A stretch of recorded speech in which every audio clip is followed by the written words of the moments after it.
തിരുവനന്തപുരം ബാലരാമപുരത്ത് ഇസ്ലാമിക മതപഠനശാലയിൽ 17കാരി പെൺകുട്ടിയെ ദുരൂഹമായ സാഹചര്യത്തിൽ മരിച്ച നിലയിൽ കണ്ടെത്തിയ സംഭവം വലിയ നടുക്കം ഉണ്ടാക്കിയിരിക്കുകയാണ്. ഇവിടെ താമസിച്ച് പഠിച്ചിരുന്ന ഭീമാപ്പള്ളി സ്വദേശി അസ്മിയ മോളെയാണ് തൂങ്ങി മരിച്ച നിലയിൽ ഇന്നലെ കണ്ടെത്തിയത്. കഴിഞ്ഞ ദിവസം ഉച്ചയോടെ പെൺകുട്ടി അമ്മയെ വിളിച്ച് സ്ഥാപനത്തിൽ എത്തണമെന്നും തനിക്ക് അവിടെ നിന്ന് പോകണമെന്നും ആവശ്യപ്പെട്ടിരുന്നു. 1.5 മണിക്കൂറിനുള്ളിൽ സ്ഥാപനത്തിലെത്തിയ ഉമ്മയ്ക്ക് മകളെ കാണാൻ സ്ഥാപന അധികാരികൾ അനുവാദം നൽകിയില്ല. തൊട്ടു പിന്നാലെയാണ് തൂങ്ങി മരിച്ച നിലയിൽ പെൺകുട്ടിയെ കണ്ടെത്തിയത്. സ്ഥാപന അധികൃതരിൽ നിന്ന് പെൺകുട്ടിക്ക് പീഡനമേറ്റിട്ടുണ്ടെന്നാണ് റിപ്പോർട്ടുകൾ. പോലീസ് അസ്വാഭാവിക മരണത്തിന് കേസെടുത്ത് അന്വേഷണം ആരംഭിച്ചിട്ടുണ്ട്. എന്നാൽ സ്ത്രീ വിമോചനത്തിനു വേണ്ടി നാഴികയ്ക്ക് 40 വട്ടം പ്രസ്താവനകൾ ഇറക്കുന്ന ഘോരഘോരം ശബ്ദിക്കുന്ന കേരളത്തിലെ സാംസ്കാരിക നായകരോ ഭരണ പ്രതിപക്ഷ നേതാക്കന്മാരോ എന്തിനധികം വനിതാ വിമോചന പ്രവർത്തകരോ യജമാനന്റെ ഇംഗിതം തിരിച്ചറിഞ്ഞ് മാത്രം കുരയ്ക്കുന്ന മാധ്യമങ്ങളോ ആരും തന്നെ ഈ ദുരൂഹ മരണത്തിന് എതിരെ നാവനക്കുകയോ ഒരു ഫേസ്ബുക്ക് പോസ്റ്റ് പോലും ഇട്ട് പ്രതിഷേധിക്കുകയോ ചെയ്തിട്ടില്ല. കന്യാസ്ത്രീ മഠങ്ങളിലെ ഒറ്റയാന്മാരായ ചില പുരോഗമനവാദികൾ കള്ളക്കഥകളുമായി ഇറങ്ങിയപ്പോൾ അവയെല്ലാം ആവോളം പൊലിപ്പിക്കുവാൻ തെരുവിലിറങ്ങാൻ തുനിഞ്ഞിറങ്ങിയവരും മലപ്പുറം സെയിൻറ്റ് ജെമ്മ സ്കൂളിലെ മുൻ അധ്യാപകൻ ശശികുമാറിനെതിരെ പീഡന പരാതി ഉയർന്നപ്പോൾ സ്കൂളിൻ്റെ ഗേറ്റ് പൊളിക്കാൻ ഉറഞ്ഞുതുള്ളിക്കൊണ്ട് അണിനിരന്ന കരുത്തുറ്റ താത്തമാരുമെല്ലാം തങ്ങളുടെ മകളോ കൊച്ചനിയത്തിയോ ഒക്കെയായ ഒരു കൊച്ചു പെൺകുട്ടി ദുരൂഹ സാഹചര്യത്തിൽ മരണപ്പെടുമ്പോൾ ചത്തതുപോലെ ഇരിക്കുന്നത് എന്തുകൊണ്ടാണ് എന്ന് കേരള സമൂഹം ചിന്തിക്കണം.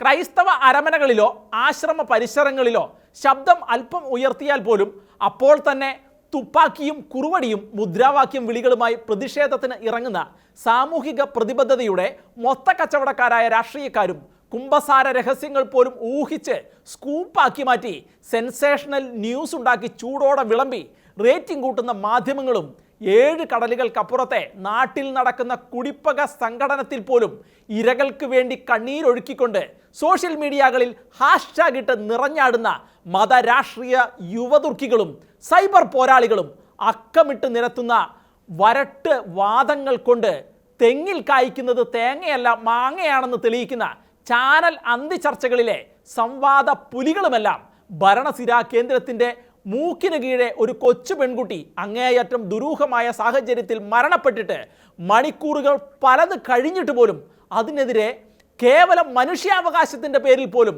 ശബ്ദിക്കാതെ മിണ്ടാട്ടം മുട്ടിയിരിക്കുന്ന കാഴ്ച അങ്ങേയറ്റം സംശയാസ്പദമല്ലേ? ക്രൈസ്തവ മതമേലധ്യക്ഷന്മാരും സന്യസ്തരും വ്യാജ പരാതിയുടെ മുനയിൽ നിൽക്കുമ്പോൾ പോലും ചന്ദ്രഹാസമിളക്കുന്ന ഇവർക്ക് മദ്രസകളിൽ നടക്കുന്ന ഇമാതിരി ദുരൂഹ മരണങ്ങൾക്കും മദ്രസ പീഡനങ്ങൾക്കും നേരെ ശബ്ദിക്കുവാനുള്ള ധൈര്യം തീരെയില്ലെന്ന് അവർ തന്നെ സ്വയം തെളിയിക്കുകയാണ്.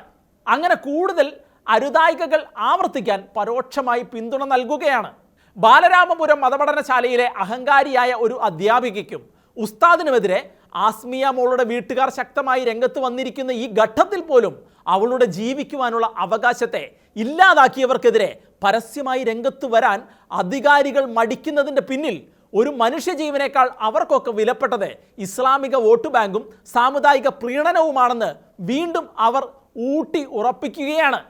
കത്തോലിക്ക സഭയിൽ ഒരു ഇല അനങ്ങിയാൽ പോലും പത്രസമ്മേളനം നടത്തുന്ന ഫെമിനിസ്റ്റുകളും വനിതാ കമ്മീഷനും ചൈൽഡ് പ്രൊട്ടക്ഷൻ ടീമും ലൂസി കളപ്പനയും ജോമൻ പുത്തപ്പുരയ്ക്കലും എവിടെ പോയി ഈ വിഷയത്തിൽ എന്നാണ് സോഷ്യൽ മീഡിയയിൽ ഇപ്പോൾ പലരും ചോദിക്കുന്നത്.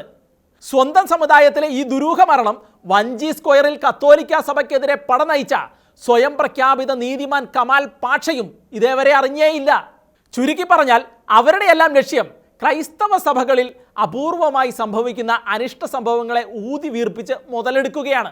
എന്തുകൊണ്ടാണ് ഈ വാർത്ത കേരളത്തിലെ മാധ്യമങ്ങൾക്കും വലിയ പ്രാധാന്യമില്ലാത്ത വാർത്തയായി മാറുന്നത്?